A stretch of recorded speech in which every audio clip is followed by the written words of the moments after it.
So ayun, Miguel Love shoutout po Luzon, Visayas at Mindanao. Kumusta po kayo?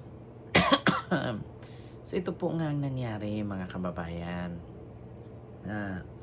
Kilala nyo naman po siguro kung sino po si Congressman Abante or 'di ba? Buhaya nga ang tawag diyan, Yorme, mga buhaya.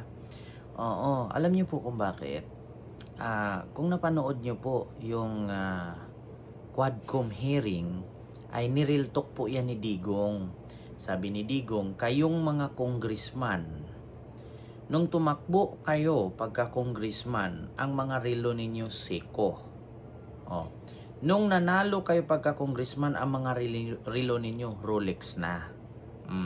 Pumunta kayo ng Malacanang, ang sasakyan ninyo Tamaraw. Nung bumalik kayo, ang sasakyan nyo Mercedes-Benz na. At tignan ninyo yung mga bahay nila sa Maynila. Dating mga nangungupahan lang yan, ngayon mga mansyon na. Milyon-milyon na ang halaga. Now which is totoo naman po. Kasi kung ibalik po natin yung background, ito po si Congressman Bini Buaya Abante. Isa lang po itong pastor. Hindi ko naman nilalang yung pagiging pastor. Pero kung isuma total nyo po, yung kanyang yaman, no? Hindi po talaga nagmamatch sa kanyang estado sa pamumuhay. Alam niyo po kung bakit? Nung itong si Congressman Bini Buaya Abante, nung pastor pa, no? Allowance lang po ang kanyang tinatanggap bilang pastor. Ang sahod po niyan ay parang kumbaga sa barangay, mga daycare, mga health worker, mga tanod, honorarium lang. Ganon din ang pagiging pastor. Hindi naman po ako naniniwala na umaabot po ng milyon ang miyembro, no, ng hinahawakan ni Bini Abante sa Baptist. 'Di ba? Hindi ako naniniwala na milyon katao ang hinahawakan ni Bini Abante nung siya ay pastor pa. Kasi kung milyon katao yan, malamang sa malamang, milyon din ang kanyang kikitain. Bakit? Kasi ayon kasi sa batas ng simbahan, na kung ilan ang kinikita mo, mayroon kang ibibigay na 10% sa kinikita mo sa simbahan. Di ko sure kung yan lahat na rules ay totoo. No, yun lang ang aking pagkarinig noon, na kapag ikaw ay isang negosyante, 10% ng kinikita mo, ibibigay mo sa simbahan. So kung milyon nga naman ang hawak ni Abante na mga Baptist, talagang yayaman siya. Pero ang problema, ang unti lang po ng Baptist sa Maynila.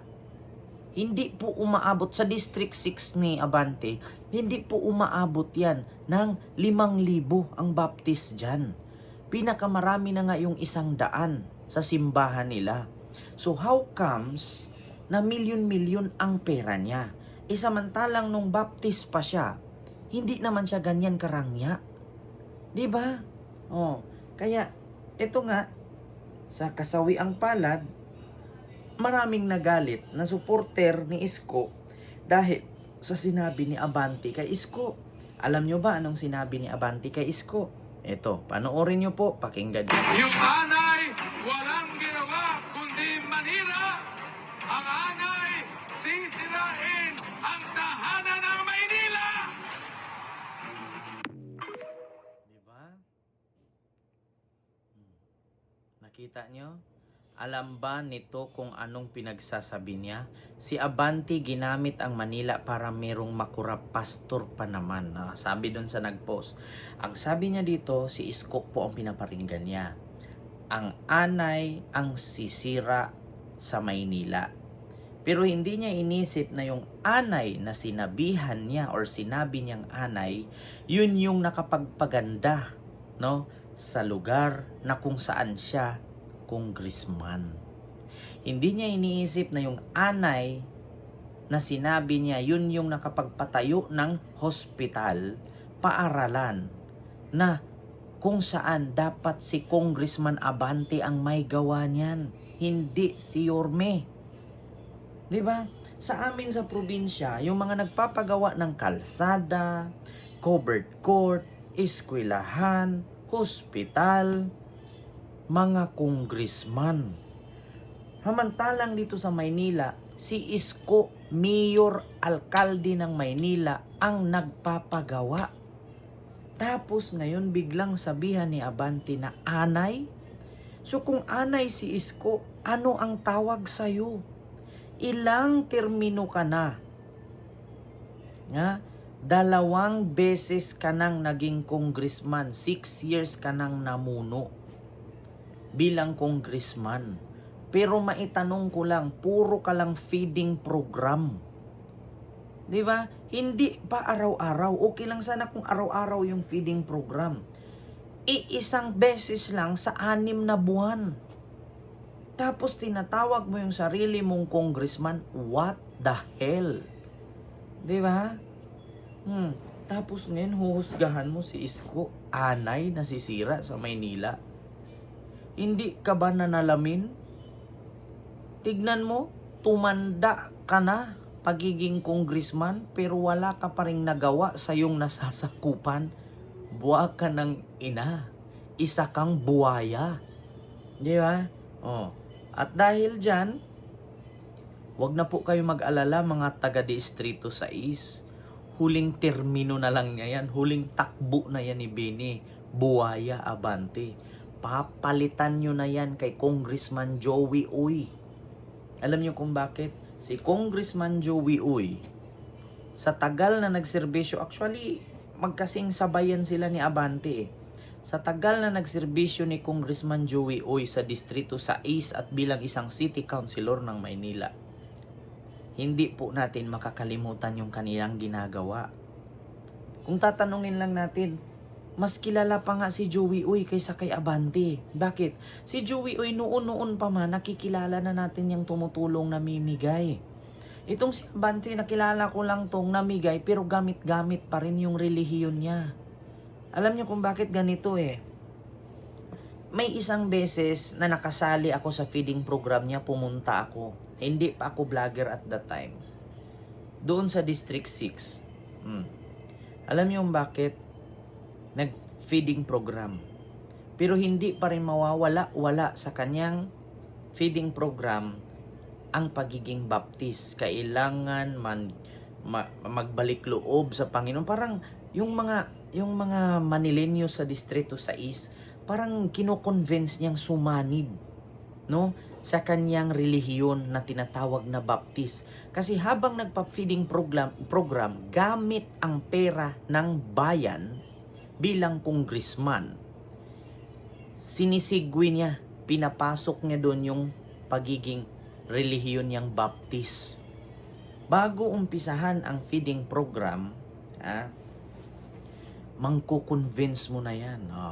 Tayo, hindi natin to makain ngayon. Hindi natin to maranasan na mag-feeding program kung hindi dahil sa Panginoon. Sabi niyang ganun. So, hindi naman galing sa Panginoon na sinasabi niya yung pinapakain niya kasi galing yun sa budget ng kaban ng Congress. Yung binigay niyang feeding program. At ito pa nakakatawa, mga Manilenyo, mga Iskonians. Nung habang nagdadasal siya, papikit-pikit ang mata. May nag-distribute yung styro. Pagkatapos natatanggap ng mga taga District 6, nag-alisan. Nagmumura ang buwayang Abante. Ang sabi niya sa microphone, ang galing niyo po, mga taga District 6. Hindi pa ako tapos magdasal. Naubos na ang pagkain. At nawala lahat ng tao. Nagwawala yan. Maniwala kayo sa akin. Kasi ako mismo hindi pa ako vlogger at that time. Pinagmumura niya. Nung nandyan ang pagkain, kumpleto kayo. Nung pagkatapos, hindi pa ako tapos magdasal.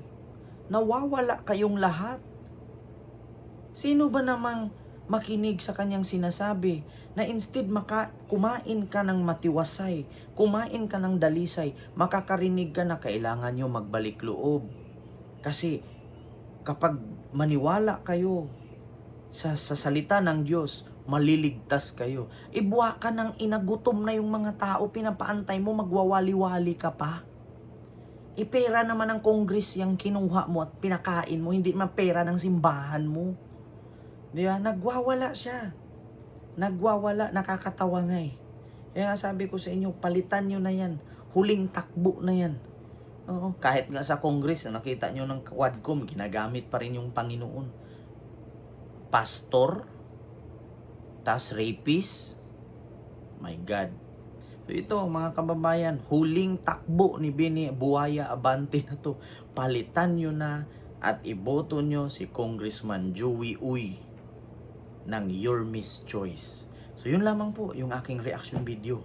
Mga kababayan, palitan nyo na. So yun lang, maraming salamat and see you next vlog. God first, Your Miss Choice. Thank you. Joey Oy, huwag kalimutan. Distrito Size, pagka-congressman. Bye-bye.